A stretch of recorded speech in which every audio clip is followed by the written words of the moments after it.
Boycott boycott boycott, no boycott. Pakistan ने अपना world cup का स्क्वाड अनाउंस कर दिया है, जो कि आपके सामने मौजूद है। कप्तान सलमान अली आगा, बाबर आजम, अबरार अहमद, फहीम अशरफ, फखर जमान, ख्वाजा नाफे, मोहम्मद नवाज, सलमान मिर्जा, नसीम शाह, साहिबजादा फरहान, साइम अयूब, शादाब खान, शहीन शाह अफरीदी, उस्मान खान और उस्मान तारिक। जो एक नाम मिस है इस स्क्वाड में, जो कि ऑस्ट्रेलिया के स्क्वाड में अनाउंस हुआ था, वो था वसीम जूनियर। सिर्फ वसीम जूनियर इस स्क्वाड में नहीं है, बाकी आपकी टीम सेम है। हैरानगी है मुझे कि पाकिस्तान ने ट्रैवलिंग रिजर्व अनाउंस नहीं किए।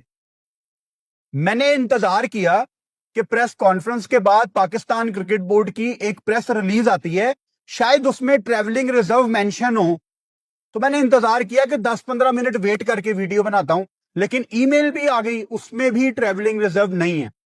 तो कौन से वो 3 खिलाड़ी हैं जो ट्रैवलिंग रिजर्व बन के पाकिस्तान टीम के साथ श्रीलंका जा रहे हैं, हमें नहीं पता।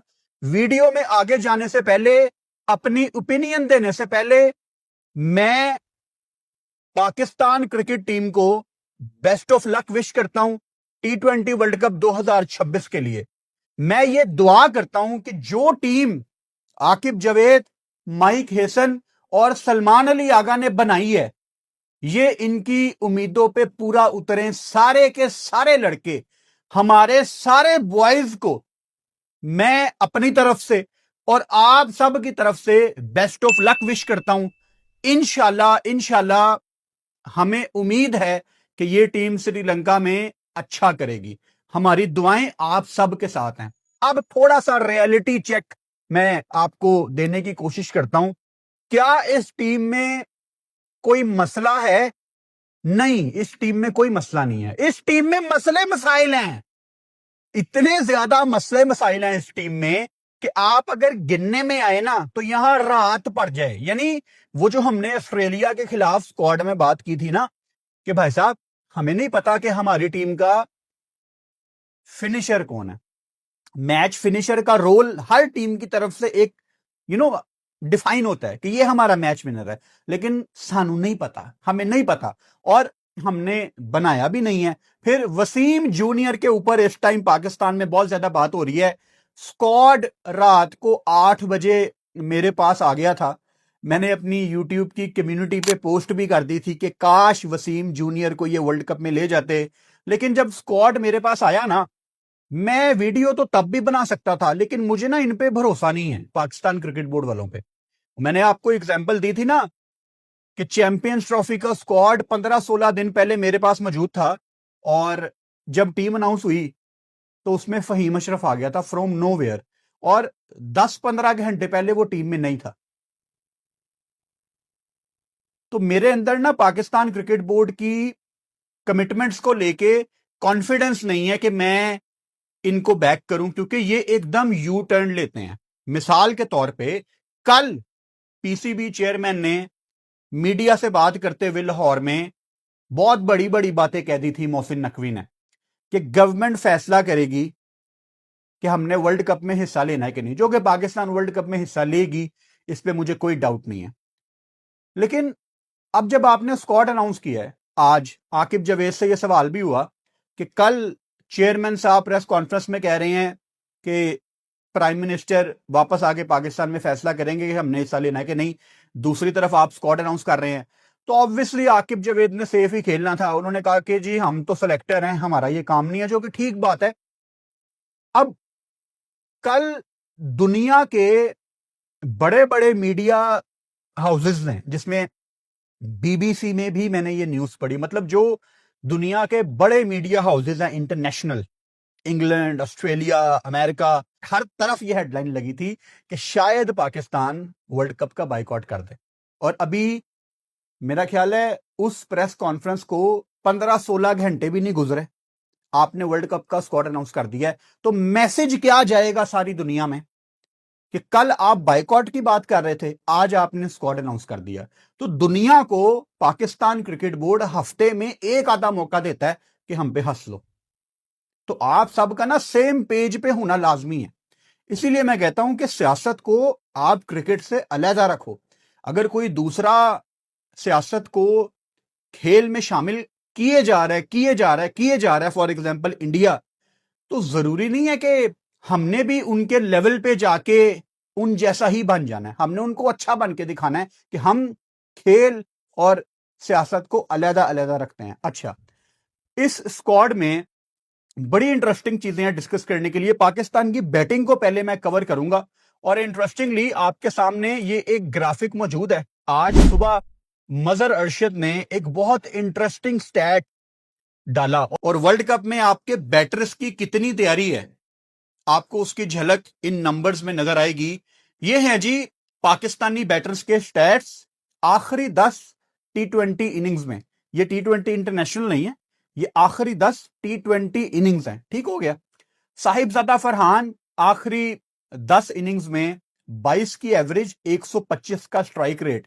बांग्लादेश प्रीमियर लीग का फाइनल फरहान 30 बॉलों पे 30 खेल के गया है, बड़ा मैच था। और दूसरी साइड पे तंजीद ने मार मार के दुम्बा बना दिया था। तो डेफिनेटली कमी पेशी हमारे टैलेंट में होती है। दूसरे नंबर पे साइम अयूब भी अपनी फॉर्म ढूंढ रहे हैं, और ये दोनों लड़के आपकी वर्ल्ड कप की टीम में हैं, साइम और फरहान। साइम 10 इनिंग्स में 19 की एवरेज और 122 का स्ट्राइक रेट, और ये आपके ओपनर्स हैं। नीचे बाबर आजम पे आ जाते हैं। बाबर भी ऑब्वियसली आपकी टीम में है, 25 की एवरेज, 104 का स्ट्राइक रेट। और सलमान अली आगा से इंटरेस्टिंगली आज की प्रेस कॉन्फ्रेंस में यह सवाल भी हुआ कि बाबर आजम की तो फॉर्म ही नहीं है, मतलब आप उसको कैसे वापस लेके आ गए हैं। तो कप्तान ने बैक किया बाबर आजम को, जो कि करना भी चाहिए। सलमान अली आगा ने एग्जैक्ट ये कहा कि मैं मानता हूं कि बाबर आजम की बिग बैश अच्छी नहीं गई, लेकिन वो ऑस्ट्रेलियन कंडीशंस थी। और आगा ने यह भी रेफरेंस दिया कि बाबर जब से T20 क्रिकेट में वापस आया है पाकिस्तान में, उसने हमें इंप्रूवमेंट दिखाई है। आगा ने यह एक और एग्जांपल दी कि बाबर आजम साउथ अफ्रीका के अगेंस्ट एक इंपॉर्टेंट मैच में मैन ऑफ द मैच भी थे। तो कप्तान की सपोर्ट बाबर आजम के साथ है, बाबर आजम के फैंस की सपोर्ट बाबर आजम के साथ है। हम सब बाबर आजम को इस वर्ल्ड कप में बहुत अच्छा करते हुए देखना चाहते हैं। कोई वजह नहीं है कि बाबर इस वर्ल्ड कप में परफॉर्म ना करे। वर्ल्ड कप है श्रीलंका में, मतलब कोई ये साउथ अफ्रीका ऑस्ट्रेलिया में नहीं है ना। हमारी सब कॉन्टिनेंट की कंडीशंस हैं, जो हम पिछले 15-20 साल से खेल रहे हैं उन्हीं विकेटों के ऊपर क्रिकेट। इतना तजर्बा है हमें श्रीलंका जाने का। तो मैं बस ये चाहता हूं कि पाकिस्तान का सबसे सीनियर बैटर वर्ल्ड कप में सबसे सीनियर दिखे, और बड़े इवेंट में आपको फ्रंट से लीड करना पड़ता है। इंशाल्लाह अगर शुरू में एक आधी बड़ी इनिंग्स लग गई तो फिर वर्ल्ड कप आपका अच्छा जा सकता है। वो किसी भी बैटर पे ये चीज अप्लाई होती है कि शुरू में आपके 2 आसान मैच हैं, फिर आपका तीसरा इंडिया वाला मैच है। शुरू में अगर आपने फॉर्म पकड़ ली तो आगे जाके आपको आसानी हो सकती है। फिर इंटरेस्टिंगली सलमान अली आगा से यह भी सवाल हुआ कि 1 डाउन किसने बैटिंग करनी है। आगा ने ना इसका एक ऐसा जवाब दिया जो कि मुझे अच्छा नहीं लगा। मतलब मेरी ख्वाहिश ही रह गई कि पाकिस्तान का कोई ऐसा कप्तान आए जो दरल्ले से कप्तानी करे, जो अपने डिसीजन बिल्कुल क्रिस्टल क्लियर बताए कि ये है टीम की डायरेक्शन, ये मैंने डिसाइड किया जो हमारी टीम के लिए बेहतर है। अगर हमने ये कर लिया तो हम जीत जाएंगे, अगर हम हार गए तो जिम्मेदारी मेरी है। ऐसे कप्तान होने चाहिए। आगा ने इसका जवाब दिया कि देखें, T20 में जो ओपनर्स होते हैं ना, सिर्फ उनका नंबर पक्का होता है, उसके नीचे फ्लेक्सिबिलिटी आपको करनी पड़ती है। ठीक है, I can understand where he is coming from, but Agha ji आपका 1 डाउन 165 का स्ट्राइक रेट है। बाबर का किसी भी नंबर पे आप स्ट्राइक रेट देख लो, 128, 130, 129, 131। पाकिस्तान टीम के लिए बेहतर है कि आगा 1 डाउन बैटिंग करे, और बाबर प्लेइंग 11 में कहां आएगा। यह आपको ऑस्ट्रेलिया वाली सीरीज में बहुत तजर्बे नजर आने हैं, क्योंकि वो नाफे को भी इन्होंने टीम में डालना है। यानी इतने ज्यादा टॉप ऑर्डर के हमारे पास बल्लेबाज हैं, हम हर बंदे को एक डिफरेंट पोजीशन पे एडजस्ट करके वर्ल्ड कप खेलने जा रहे हैं। कितना बड़ा मसला है। खैर, उसके बाद आपकी टीम में सलमान अली आगा खुद मौजूद हैं, 22 की एवरेज, 145 का स्ट्राइक रेट। तो अभी तक हमने जो चौथा नाम लिया है उनमें सबसे अच्छा जो स्ट्राइक रेट है वो आगा जी का है, 145 का, आखिरी 10 टी20 इनिंग्स में, विच इज रियली गुड। उसके बाद फखर जमान, एक और स्ट्रगलिंग बैटर जो इस टाइम स्ट्रगल कर रहा है, 22 की एवरेज, 131 का स्ट्राइक रेट। यानी ये 1 2 3 4 5, ये 5 वो बल्लेबाज हैं ऊपर वाले जो प्रोबेबली आपकी वर्ल्ड कप की प्लेइंग 11 में होंगे, और सबकी परफॉर्मेंस मतलब हमारे सामने है। फिर नीचे उस्मान खान, 24 की एवरेज, 138 का स्ट्राइक रेट। अच्छा, माइक हेसन से आज की प्रेस कॉन्फ्रेंस में उस्मान खान के हवाले से सवाल हुआ, क्योंकि उस्मान खान का जो एक इमेज बना हुआ है ना, उसको बहुत बड़ा मौका मिल गया था पिछले टी20 वर्ल्ड कप में जो अमेरिका वेस्ट इंडीज में हुआ था। तो उस्मान खान का जो इमेज है वो ये है कि ये प्रूवन फेलियर था, लेकिन कोच ने उस्मान खान को बहुत ज्यादा बैक किया। बल्कि मैंने यहां लिख के भी रखा हुआ है वर्ड की फाइल में कि कोच ने क्या कहा। कोच ने कहा कि उस्मान खान जब से पाकिस्तान टीम में वापस आया है, 3 मौकों पे वो चेज करते हुए नॉट आउट बाहर आया है, और ये चीज काफी ज्यादा काउंट करती है। अब मैंने जितनी भी उस्मान खान की बात की है, मैंने आपको एग्जैक्ट यही बात बताई है कि उस्मान खान के हक में ये चीज जा रही है कि वो चेज में नॉट आउट बाहर आ रहा है। ये चीज पाकिस्तान टीम में नहीं है, और ये चीज उसको वर्ल्ड कप खिला गई है। ये बहुत इंपॉर्टेंट चीज होती है। चाहे आप 7 पे नॉट आउट हो, लेकिन आप नॉट आउट बाहर आ रहे हो टीम को लाइन क्रॉस करवा के, ये बड़ा इंपॉर्टेंट है। हमारे यहाँ पे किसी की अगर इनिंग्स लग जाए तो वो गंदी शॉट मार के आउट हो जाता है, या अगर किसी की बारी लग गई है, कोई उसने 40-50 कर दी है, तो जब टीम को 20-25 चाहिए वो आउट होकर बाहर आ जाता है। तो पाकिस्तान टीम का कल्चर ऐसा है, यहां पे ना आपको मैच फिनिशर नहीं मिलते। वो एक मैच फिनिशर हमें मिला था, हसन नवाज आगा जी, जनरेशनल टैलेंट, नहीं याद आया? और वो सज्जा राइट हैंडर, और वो जो वनडे में नहीं बनता था पाकिस्तान ने वनडे में खिला दिया, उसने वहां भी पाकिस्तान को मैच जितवा दिया। और वो पीएसएल वाला, नहीं याद आया? अच्छा, आ जाएगा, कोशिश कीजिएगा, आ जाएगा याद। ये हसन नवाज एक होता था जिसको हम जनरेशनल टैलेंट कहते थे, और हमें बताया जाता था कि पाकिस्तान में स्पिन को खेलने वाला एक बड़ा अच्छा टैलेंट आ गया, वही वाला जो स्पिनर्स को निकल निकल के मारता था, जिसके रेफरेंस हमें दिए जाते थे कि श्रीलंका में यह बड़ा करामत साबित होगा। नहीं याद आया? अच्छा, गूगल कर लेना आगा जी, हसन नवाज आपको याद आ जाएगा। बड़ी ज्यादती की है आगा जी, आप माफ नहीं किए जाएंगे जो आपने हसन नवाज के साथ किया है। अगर माइक हेसन और आकिब जावेद इस बात पे अड़ गए थे ना कि हसन नवाज नहीं जाएगा, तो आगा जी आप भी दूसरी साइड पे बैठ जाते कुर्सी रख के कि जाएगा तो हसन नवाज जाएगा। यार, एक्सेप्शनल टैलेंट, स्पिन को मिडिल ऑर्डर में टेलर मेड प्लेयर फॉर चौथी पोजीशन। अब आप क्या, मुझे भी नहीं पता, किसी को भी नहीं पता कि चौथे नंबर पे किसने बैटिंग करनी है। कोई कहेगा शदाब, कोई कहेगा उस्मान खान, कोई कहेगा नाफे, लेकिन जिसको बना रहे थे वो कहीं पे भी नहीं है। So sad, so sad.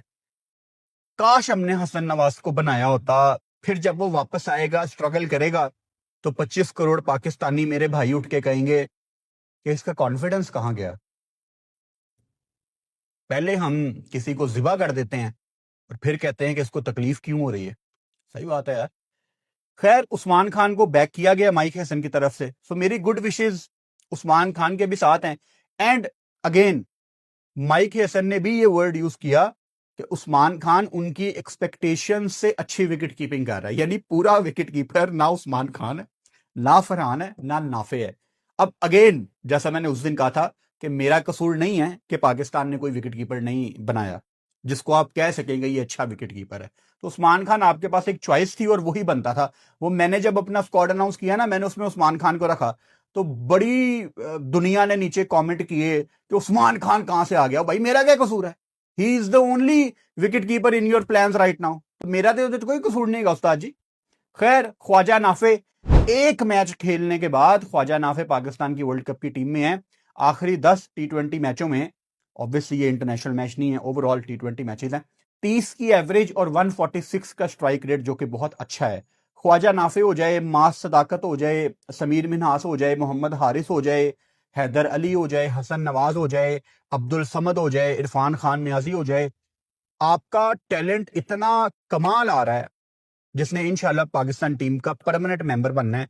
मैं ख्वाजा नाफे को अभी वर्ल्ड कप में डालने के हक में नहीं था। क्यों? क्योंकि जिसको आप पहले रेडी कर रहे थे उसके साथ ज्यादती थी। मैंने पहले भी आपको समझाया था कि मोहम्मद हारिस का ख्वाजा नाफे की जगह शायद जाना बनता था। क्यों? क्योंकि आप उसको रेडी कर रहे थे। उसने गलतियां की, उसने तिलक वर्मा का रनआउट मिस किया, उसने शायद आपकी एक्सपेक्टेशंस के मुताबिक विकेट पे थोड़ी देर नहीं रुका, लेकिन फेलियर्स देख लिए ना। तो फेलियर्स देखने के बाद जब कोई बच्चा इंप्लीमेंट करना चाहता है, जब कोई बच्चा इंप्रूवमेंट दिखाना चाहता है, आप उसको निकाल के किसी नए को डाल देते हैं। अब नाफे ये वर्ल्ड कप खेलेगा, अल्लाह करे नाफे जितना भी खेले वो पाकिस्तान को जितवाए, मेरी दुआएं उसके साथ हैं। लेकिन अल्लाह ना करे अगर नाफे कोई फेलियर देखता है तो आप क्या नाफे को बाहर निकाल के फिर अगले विकेट कीपर को ले आएंगे? इस तरह तो एक सर्कल चलता रहेगा। एक विकेट कीपर आया, उसने वर्ल्ड कप में फेलियर किए, वो बाहर हो गया, अच्छा अगला आ गया। इस तरह तो मतलब हम एक सर्कल में घूमते रहेंगे। यार फेलियर सबसे बड़ा उस्ताद होता है। फेलियर तो आपको सिखाता है। आप एक विकेट कीपर को, again it's not about Mohammad Haris, it's about कि आप एक विकेट कीपर को एक साल से कैरी कर रहे हैं और वर्ल्ड कप से 2 महीने पहले आप उसको साइड पे करके एक ऐसे लड़के को लेके जा रहे हैं जिसने सिर्फ एक मैच खेला। I have nothing against Khawaja Nafay, वो भी अपना ही बच्चा है, लेकिन ज्यादती हुई है मोहम्मद हारिस के साथ। आगे चलते हैं। शादाब खान ऑलराउंडर, 25 की एवरेज, 144 का स्ट्राइक रेट, जो कि बहुत अच्छा स्ट्राइक रेट है। और शादाब खान मतलब कोई टीम में हो या ना हो, पहला नाम शादाब खान है। शादाब खान को काफी दिन पहले ये कन्वे कर दिया गया था कि आप 6ठे नंबर पे पाकिस्तान टीम में हमें नजर आ रहे हैं। मैं शादाब खान को एज ए स्पिनर जज करूंगा इस T20 वर्ल्ड कप में। देखो, शादाब खान जिस दिन बल्ले से रन्स करता है ना, मैं हमेशा कहता हूं कि वो सिर्फ एक प्लस है। शादाब खान को बॉल के साथ गेम को कंट्रोल करना, यानी ऑपोजिशन आप पे अटैक कर रही है, पाकिस्तान टीम को मार पड़ रही है, पाकिस्तान आगा ये सोचता है कि अबरार आ जाए या साइम को करवा देता हूं या मैं खुद आ जाता हूं। तो शादाब का काम है कि इतना एक्सपीरियंस जो उसने लिया है पिछले कई सालों में, वो खुद आगा को कहे कि आगा जी मुझे बॉल दें, मैं करता हूं यहां पे एक तगड़ा ओवर। और अगर कोई स्पिनर पाकिस्तान टीम में सबसे ज्यादा डोमिनेट करे इस वर्ल्ड कप में, मेरी दुआ है कि वो शादाब खान हो, क्योंकि Shadab Khan at the end of the day is a leg spinner who can bat as well. माजी में होता क्या रहा है कि शादाब बॉल के साथ महंगा जा रहा है, लेकिन 20 बॉलों पे 40 कर देता है और लोग खुश हो जाते हैं। और नहीं भाई साहब, लेग स्पिनर का रोल बहुत इंपॉर्टेंट है। एक जमाने में तो लेग स्पिनर को व्हाइट बॉल में खिलाते ही नहीं थे। द ग्रेट इमरान खान ने अब्दुल कादिर को, अल्लाह ताला जन्नत नसीब करे, आमीन, उनको व्हाइट बॉल में खिलाना शुरू किया। पूरी दुनिया ने देखा कि लेग स्पिनर भी वनडे खेल सकते हैं और ये विकेट टेकिंग ऑप्शन है। तो लेग स्पिनर के 4 ओवर T20 में बड़े क्रूशल हैं यार। और शादाब को अगर आप मिडल में लाएंगे, कहां पे पाकिस्तान टीम मार कहां पे खाती है? 11 से 15 ओवर में। आपको लगता होगा पहले पावर प्ले में, और नहीं, आपको लगता होगा डेथ ओवर्स में। वो तो हमारी किस्मत में मार ही खाना डेथ ओवर्स में, उस पर मैं अभी आता हूं। जब हम वसीम जूनियर या नसीम या शहीन पे आएंगे उस पर भी बात करेंगे। टीमें मिडल ओवर्स में आपको अटैक करती हैं, मिडल ओवर्स में वो इतना डैमेज करती हैं आपको कि आपको समझ नहीं आती कि हम हारे कहां पे हैं। और आप मिडल ओवर्स में, आपकी हिस्ट्री है पाकिस्तान की, आप मिडल ओवर्स में रिलैक्स हो जाते हैं, आप मिडल ओवर्स में इजी हो जाते हैं। आपने मतलब मजाक बनाया होता है मिडल ओवर में, 2 उसको करा लिए, 2 उसको करा लिए। मिसाल के तौर पे उस्मान तारिक अगर नहीं है प्लेइंग 11 में और फहीम अशरफ खेल रहा है, जिसकी शायद ना बैटिंग आएगी ना बॉलिंग आएगी, तो फहीम 1 ओवर करेगा, उसको 1 ओवर में 18 पड़ जाएगा, उसके बाद उसको ओवर नहीं देंगे। लेकिन जो वो 18 खा गया है उसका हिसाब कौन देगा? तो बेहतर ये नहीं है कि आप चाहे उस्मान तारिक को खिला लें, लेकिन अगर आपने 2 ही ओवर कराने हैं ना, तो पूरा बॉलर ही करे, ताकि वो 1 में 18 ना दे, वो शायद 2 में 8 या 9 दे देगा। और T20 में आप कितने रन से मैच हारते हैं? Most of the time 10 run से, 5 रन से, 8 रन से। जब तक आप एक एक रन को बचाने की वैल्यू नहीं समझेंगे ना, ਤੁਸੀਂ ਵੱਡੀ टीम नहीं बन सकते। अब आपको याद होगा जब हसन अली पाकिस्तान टीम में आए थे 2017 में, उसने पाकिस्तान टीम में क्या चीज ऐड की थी? मिडल ओवर्स में वो आके विकेटें लेता था। तो गेम सारी मिडल ओवर्स की है और हम टारगेट करते हैं आखिर वाले 2-3 ओवर्स या पावर प्ले। भाई साहब मिडिल ओवर्स में आप गेम कंट्रोल करते हैं, मिडिल ओवर्स में बैटर्स आप इतने सेट करवा देते हैं कि उनके अंदर कॉन्फिडेंस आ जाता है कि आखिर में हम मार लेंगे इनको।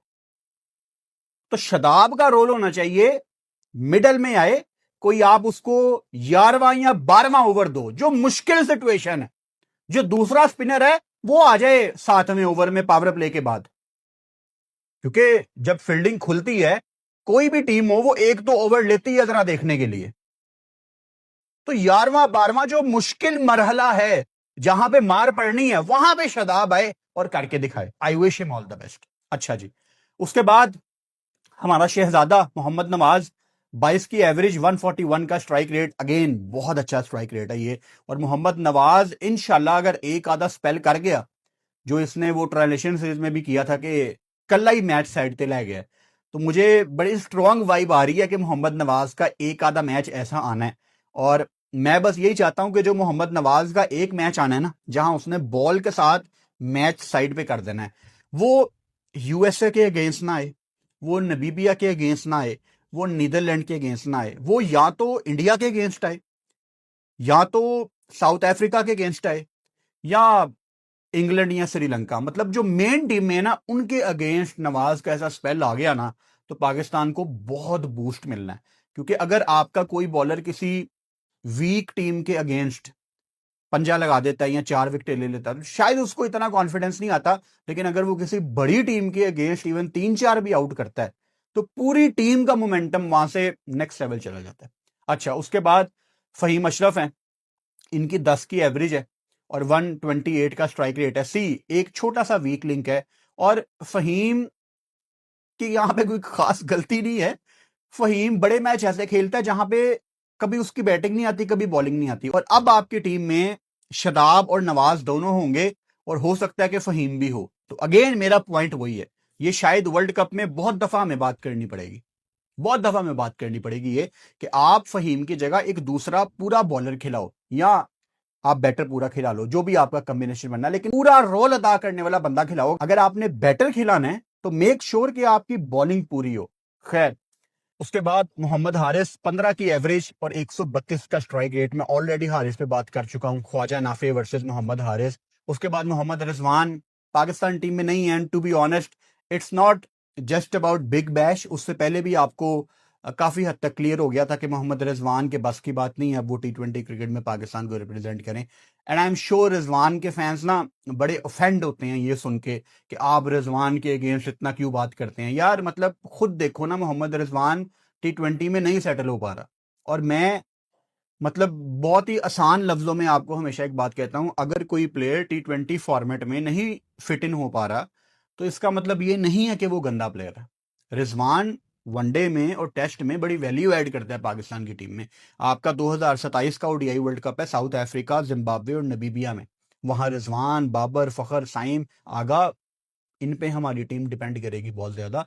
लेकिन टी20 में यू नो आपकी अगर कोई होम सीरीज आए, उसमें रिजवान को आप कहें आप रिटायरमेंट अनाउंस करो, आपको एक अच्छा फेयरवेल देते हैं। I would love to go and clap for him, because services तो हैं, लेकिन जिस टाइम पे ये टी20 क्रिकेट खेलते थे, उस टाइम के लिहाज से इनकी टी20 क्रिकेट समझ आ जाती थी। हालांकि बस वो एंडिंग डेज थे राना बॉल वाले।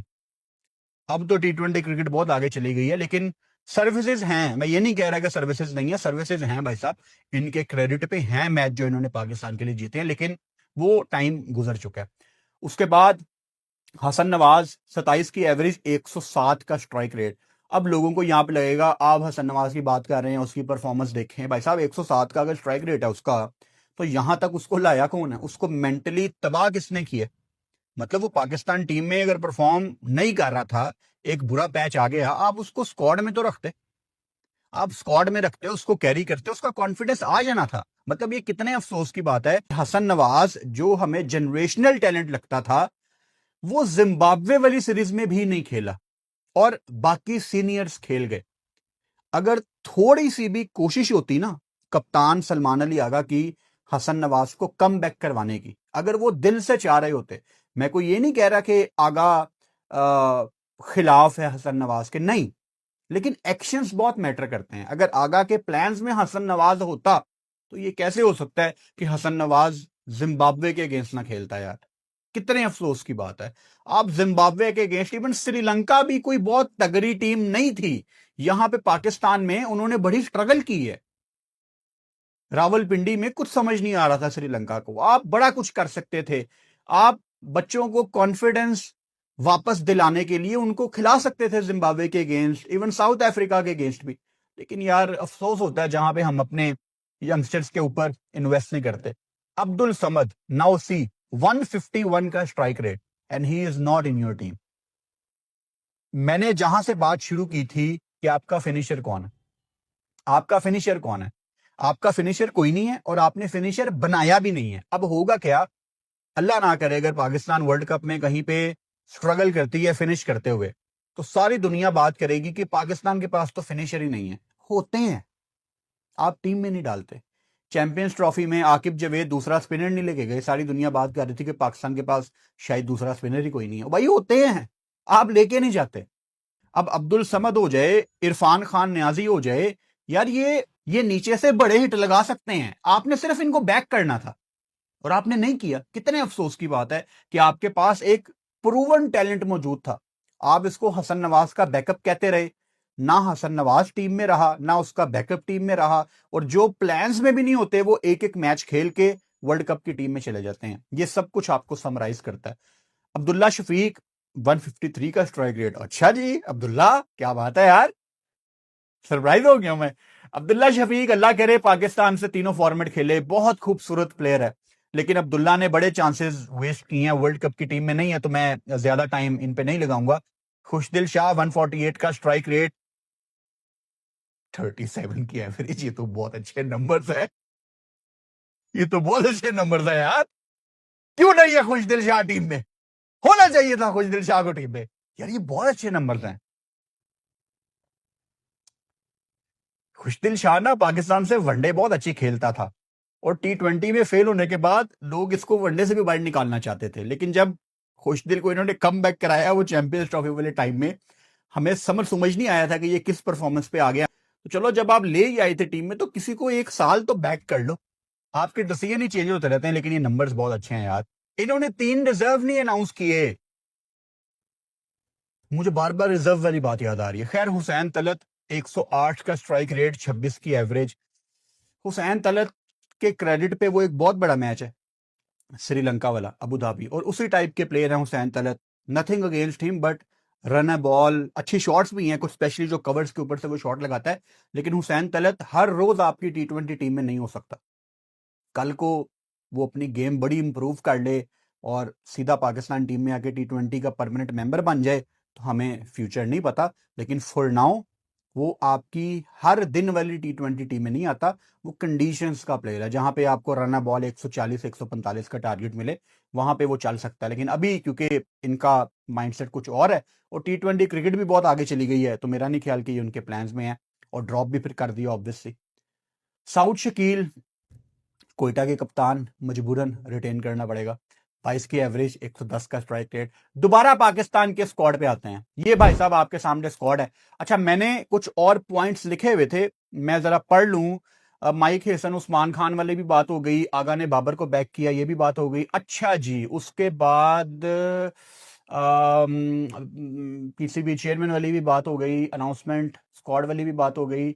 अच्छा, ये रह गया, हाँ, वसीम जूनियर का भाई साहब जो मैचअप था ना, क्योंकि आइडिया हो गया था थोड़ा सा, जब पाकिस्तान ने ऑस्ट्रेलिया का स्क्वाड अनाउंस किया ना, तब थोड़ा सा अंदाजा हो गया था कि इसमें से जो तलवार चलनी है ना वो वसीम जूनियर के ऊपर ही चलनी है, because he is easy target. वो इजी टारगेट था। नसीम शाह वर्सेस वसीम जूनियर, एक यही स्लॉट थी जो किसी एक बंदे ने फेल करनी थी। अब मैं ये नहीं कहूंगा कि जो मैं कह रहा हूं वो ठीक है और जो आप कह रहे हैं वो गलत है, मैं तो कभी भी ये नहीं कहता। आपकी भी क्रिकेट उतनी है जितनी मेरी है, तो हम दोनों के ओपिनियन बहुत ज्यादा मैटर करते हैं। नसीम शाह, अच्छा इंटरेस्टिंगली मैं इस वीडियो के बाद अपने इंस्टाग्राम पे पोल भी लगा दूंगा। वो कल वाला पोल लगाया ना, तो वही वाला जीता है, ऑप्शन नो वाला, कि पाकिस्तान को बाइकआउट नहीं करना चाहिए। तो यहाँ पे तो लोग लिखेंगे नसीम शाह को जाना चाहिए, वसीम जूनियर को जाना चाहिए था। मैं अपने इंस्टाग्राम पे पोल लगा देता हूं कि नसीम शाह को जाना चाहिए था या वसीम जूनियर को, उसमें वोट देना, फिर अगली वीडियो में आप लोगों की ओपिनियन शामिल करूंगा मैं। अंदाजा हो जाता है ना क्लियरली कि कौन कितने वोट से जीता है। तो ये मेरा इंस्टाग्राम हैंडल आपके सामने मौजूद है, मेरी इंस्टा स्टोरी पे जाके अपना वोट करो। आगे चलते हैं। अच्छा, अगर आप मेरे से पूछो कि किसको जाना चाहिए, देखो नसीम ने ना बिल्कुल लास्ट में बहुत इंप्रूवमेंट दिखाई है, और नसीम आखिर में छक्के छुक्के भी लगा लेता है। श्रीलंका में तो वैसे ही उसने आपको मैच जितवाया हुआ है। नसीम शाह का वो जो एक बैटिंग का फैक्टर है ना, वो इनको मेंटली थोड़ा सुकून देता है कि यार अगर नीचे से आपको 15-20 चाहिए तो नसीम आपको मैच जितवा सकता है, और वाकई ही जितवा सकता है। लेकिन फिर मैं सोचता हूं कि पीएसएल में तो वसीम जूनियर ने भी छक्के लगाए हुए हैं, मैच तो उसने भी जितवाए हुए हैं बल्ले के साथ। और वसीम जूनियर के बारे में माइक हेसन ने एक प्रेस कॉन्फ्रेंस में कहा था कि पाकिस्तान में सबसे बेहतरीन डेथ ओवर्स का बॉलर है वसीम जूनियर। वो रिवर्स स्विंग पे उसको सबसे ज्यादा अबूर हासिल है। अच्छा, इंटरेस्टिंगली अभी जो हमारी डम्बूला वाली सीरीज हुई है, इसमें ड्यू फैक्टर की बहुत ज्यादा बात हो रही थी। तो ये वीडियो बनाने से पहले एक हमारे काफी एक्सपर्ट दोस्त हैं जिन्होंने श्रीलंका में बहुत काम किया है पिछले कोई 10-12 साल में। तो मैंने उनसे पूछा कि आजकल T20 में श्रीलंका में ड्यू आ रही है, तो उन्होंने मुझे जवाब दिया बहुत कम चांस है, बहुत कम चांस है। तो अगर तो वसीम जूनियर की स्ट्रेंथ रिवर्स स्विंग थी, तो शायद आपको श्रीलंका में वो भाई साहब के अकॉर्डिंग इतनी ज्यादा रिवर्स स्विंग ना मिले। स्टिल डेथ ओवर्स में वसीम जूनियर का एक वो रेफरेंस लोगों के दिमाग में रह गया कि जो उसको डम्बूला में 3 ओवरों में मार पड़ी है। एक मैच बुरा चला जाता है 12 ओवर्स का, कोई टेंशन की बात नहीं है, लेकिन बहुत टाइट था, बहुत टाइट था। अगर आप मेरे से पूछें कि मैं नसीम शाह को लेके जाता या वसीम जूनियर को, इट्स लाइक 50-50। लेकिन मेरा दिल चाहता था कि वसीम जूनियर इस वर्ल्ड कप में जाए, क्योंकि हमने नसीम को काफी देखा है एंड नसीम ने बहुत इंप्रूवमेंट दिखाई है। पिछले कुछ मैचों में उसने फिटनेस भी इंप्रूव की है, काफी बात की है हमने नसीम के ऊपर, you know what I mean.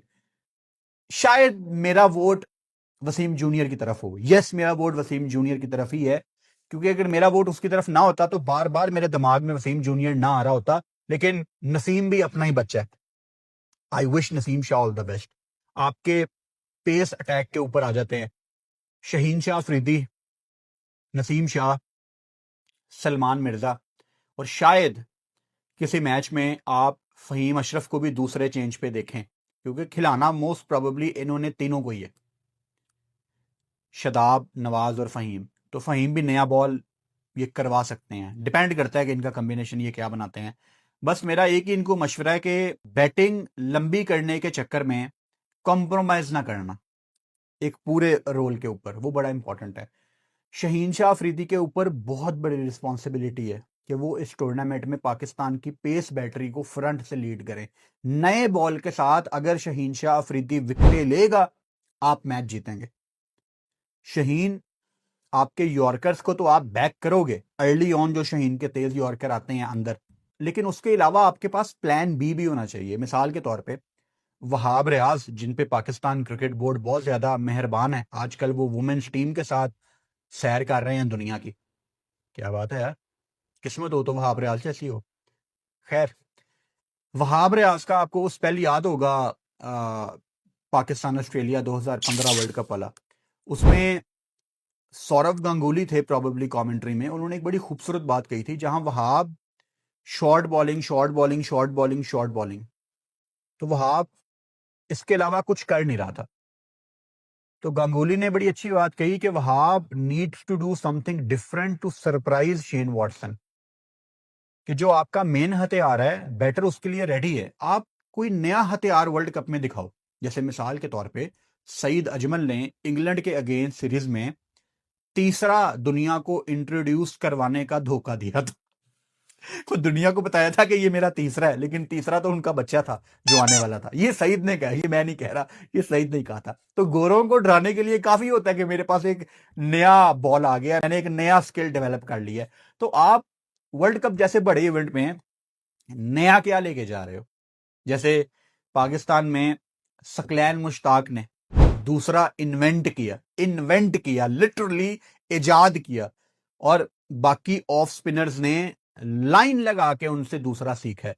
तो बड़े इवेंट में सेकी भाई किसी से पकड़े नहीं जाते थे, उनका दूसरा पड़ता था, बैटर वहीं पे तबाह हो जाता था कि मैं कैसे खेलूंगा, ये कर क्या रहा है भाई। तो नए टूर्नामेंट में आप क्या डिफरेंट लेके जा रहे हो, क्या नया लेके जा रहे हो? आई होप कि शाहीन कुछ नया ऑफर करे इस वर्ल्ड कप में। बहुत सीनियर बॉलर है, अब बर्दाश्त नहीं किया जाएगा कि शाहीन डेथ ओवर्स में आपको मार पड़ रही है।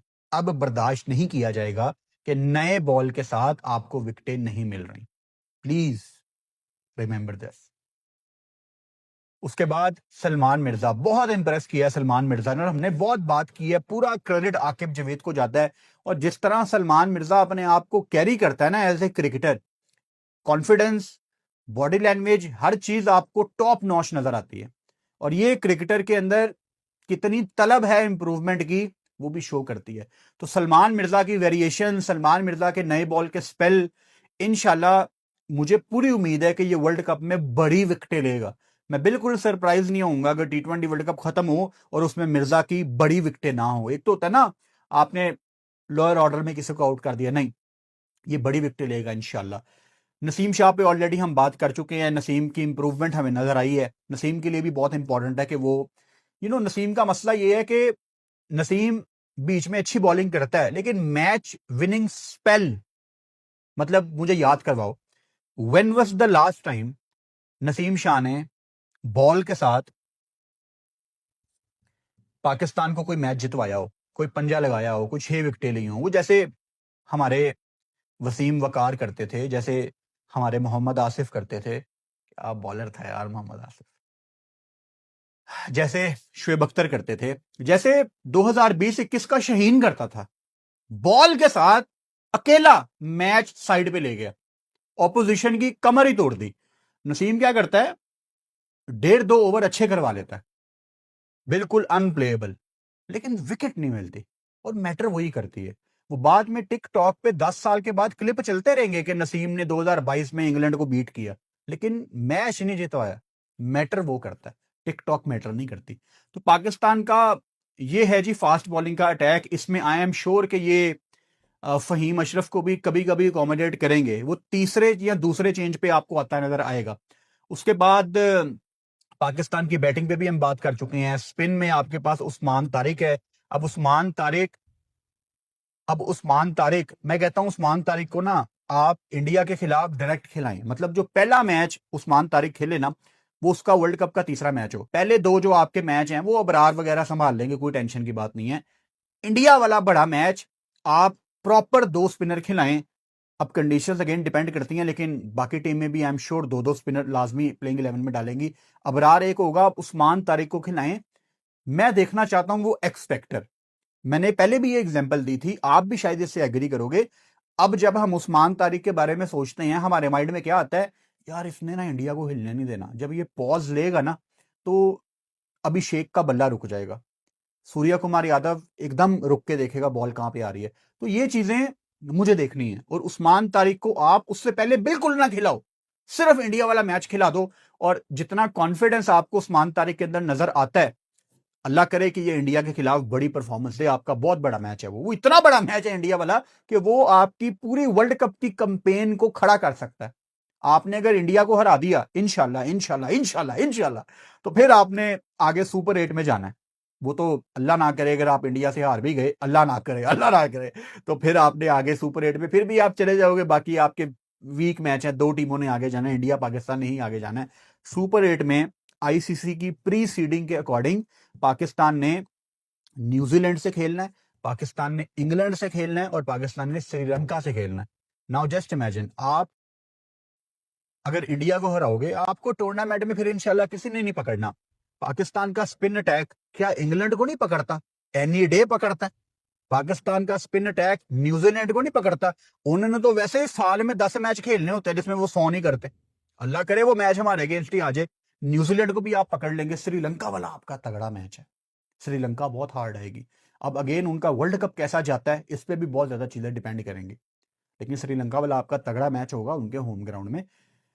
भाई साहब 3 आपके ये मैच हैं और आप डायरेक्ट सेमीफाइनल्स में हैं। मैं पाकिस्तान टीम को सेमीफाइनल में ये स्क्वाड दिखे बगैर डालता हूं। सेमीफाइनल में मैं पाकिस्तान को डाल रहा हूं, और आज से नहीं। मेरे से अगर किसी ने पूछा है या अगर मैंने कभी अपनी ओपिनियन दी है, पाकिस्तान को अगर सेमीफाइनल में क्वालिफाई ना करते हुए हमने देखा ना, तो फिर इस टीम का अल्लाह ही हाफिज है। क्योंकि आपको बहुत आसान सुपर 8 मिला हुआ है। वहां इंडिया खेल रही होगी ऑस्ट्रेलिया के अगेंस्ट, वहां इंडिया खेल रही होगी साउथ अफ्रीका के अगेंस्ट, प्रोबेबली वेस्ट इंडीज के अगेंस्ट। आप आसान टीमों से खेल रहे हैं। इंग्लैंड न्यूजीलैंड को पकड़ लेता है पाकिस्तान यार, कोई ऐसी बात नहीं है। तो आप अगर सेमीफाइनल में ना गए ना, तो मतलब I will be very disappointed. और लोगों के माइंड में वो इमेज है कि हम तो यूएसए को नहीं हरा सके। यार वो ठीक है, गुजर गया, लेकिन ये श्रीलंका की कंडीशंस इनको पता है। ये लंका लीग भी तो खेल के आए हैं ना, नसीम भी था उसमें, बाबर भी था, शदाब भी था, if I am not wrong. इनको पता है श्रीलंका की कंडीशंस का यार, इतना ये श्रीलंका गए हैं। तो भाई साहब बहुत बहुत बहुत उम्मीदें हैं इस स्क्वाड से। और अगेन ये बाइकआउट की बातें साइड पे करो, वर्ल्ड कप जीतो और दुनिया को मजबूर करो कि वो आपकी इज्जत करें। वो वर्ल्ड कप जीत के ही होना है। आप अपनी जगह अपनी परफॉर्मेंस से बनाते हैं। इस वीडियो में आप सबको मैं याद करवाना चाहता हूं कि एक दिन में 3-3 मैच हैं। जो हमारे ग्रुप मैचेस हैं उसमें एक दिन में 3-3 मैच हैं। पहला मैच सुबह 10:30 बजे है, दूसरा 2:30 बजे है, तीसरा 6:30 बजे है। तो आपका भाई तीनों मैचों में यूट्यूब पे लाइव आएगा। पहला मैच हमारा 10:30 बजे है, every match live, every match separate video. यानी 10:30 बजे अगर मैच है तो मैं अनाउंस कर दूंगा कि कितने बजे लाइव आया करूंगा। प्रोबेबली 9:45 बजे मैं लाइव आया करूंगा, ठीक है। 9:45 बजे मैं लाइव बैठूंगा, हम पूरा पहला मैच साथ देखेंगे। पहला मैच खत्म होगा, मैं लाइव खत्म करूंगा, और फिर उसकी सेपरेट वीडियो आएगी जो मैच के बाद हमारी वीडियो आती है, ताकि लाइव की हमारी ऑडियंस अलग है और वीडियो की ऑडियंस अलग है। फिर 2:30 बजे वाले मैच के लिए मैं लाइव आऊंगा, वो खत्म होगा, उसकी वीडियो आएगी। फिर रात को 6:30 वाले मैच के लिए मैं लाइव आऊंगा, वो खत्म होगा, उसकी वीडियो आएगी। यानी डे एंड पे आपको हर मैच की सेपरेट वीडियो दिखेगी और हर मैच का सेपरेट लाइव दिखेगा। जिसने लाइव देखना है वो लाइव देखे, जिसने वीडियो देखनी है वो वीडियो देखे। इंशाल्लाह वर्ल्ड कप के हर मैच में लाइव और हर मैच में सेपरेट वीडियो, बहुत मजा आने वाला है।